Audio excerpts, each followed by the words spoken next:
Hey, you're about to see a clip from about a 2-hour discussion that Andrew Cake, Emily Albrecht, and I had about the Dobbs oral arguments that we recently heard at the Supreme Court. So this is a clip from that, but if you want to watch the entire discussion and Q&A, that link will be in the description. Thanks so much. The argument was made that, hey, the pro-lifers shouldn't win here because nothing has changed since Casey.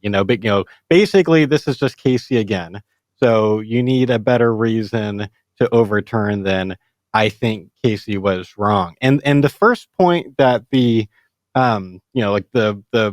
person working kind of on the pro-life side, Stewart, the first point he made was about fetal pain. And what's interesting was, he's like, we've got this new science and kind of knowledge of fetal pain. And then Justice Sotomayor argued that only a small fringe of doctors believe that fetal pain begins before 20 weeks. And so she does this thing there where she talks about how, and Stewart had mentioned like the idea of now we can see that the fetus sometimes recoils and we think maybe that's pain. And Sotomayor, I thought, made a legitimate point here. This is why when pro-lifers talk about fetal pain, that shouldn't be the way that you talk about it, because I think she did a pretty good job of taking it down by saying, look, that can happen. Biologically speaking, you can have people in comas. You can even have dead people for a while whose bodies kind of do that thing. Like that can happen, which is true. As he said, that doesn't prove pain or consciousness. What I couldn't believe was that nobody brought up the relatively recent fetal pain study that sort of functionally overturns all the previous fetal pain studies. So up until recently, most doctors who had studied fetal pain, which is a really hard thing to study, really hard to figure out what is happening when, what is just kind of automatic muscle flinching, what is not. It's not the easiest thing to figure out. And so up until recently, most doctors would say 24 weeks. There were a few that were saying, there were some that would say 20 weeks. And then recently, and Secular Pro-Life has a couple of great blog posts about this that we'll post in the comments. But there's a new article called Reconsidering Fetal Pain.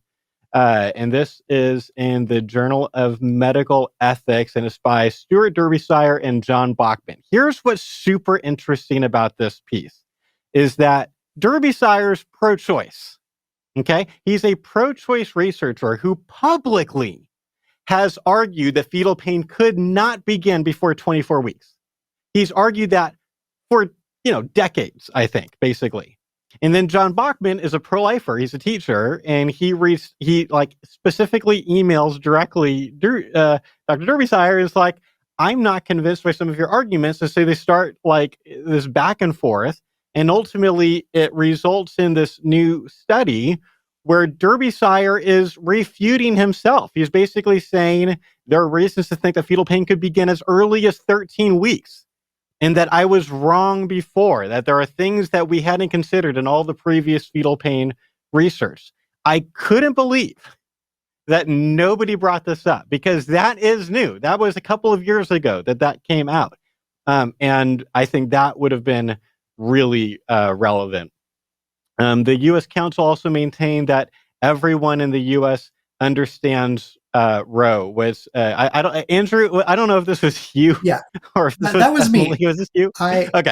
I heard that, and I was just like, well, that was the most easily falsifiable claim of the day. Not everyone in the U.S. understands Roe. There are so many polls in which you tweak the wording just a little bit. If you ask about Roe, people support Roe. If you ask about what Roe actually states or the holdings of Roe, people don't support that. That seems to indicate that there is not a one-for-one matchup in people who understand Roe and people who support Roe. I do want to move back just a little bit. So first of all, I thought, I was hoping, as you were, that the counsel for Dobbs was going to, or the counsel for the state was going to bring up this new fetal pain study. I wonder if he was trying to before Justice Sotomayor basically called all early fetal pain work pseudoscience. But then she's also relying on brain death as her criterion of death. for her whole argument that you can respond to stimuli after death, which brain death may be moving out within medical ethics, but which is another new fact of the case. I mean, so I understand. I think it's a legitimate point that like Stewart might have been like, even if he's got like the new fetal pain research study like in his back pocket, and then Sotomayor is like, only French doctors believe in this. Still, the fact that a pro-choice researcher who just up until recently was being like quoted and testifying for Planned Parenthood is now saying, no, it might be as early as 13 weeks. Like, wait, you're going to call your own guy pseudoscience now? Like, why was he not pseudoscience before when he was arguing for 24 weeks? Like, the thing that you believe, Sotomayor, is based on, partially this guy's own research. So you can't just call that pseudoscience. Also, there's this idea that if it's a minority, they're fringe. Well, the other label for a very small minority in science doing good work is cutting edge.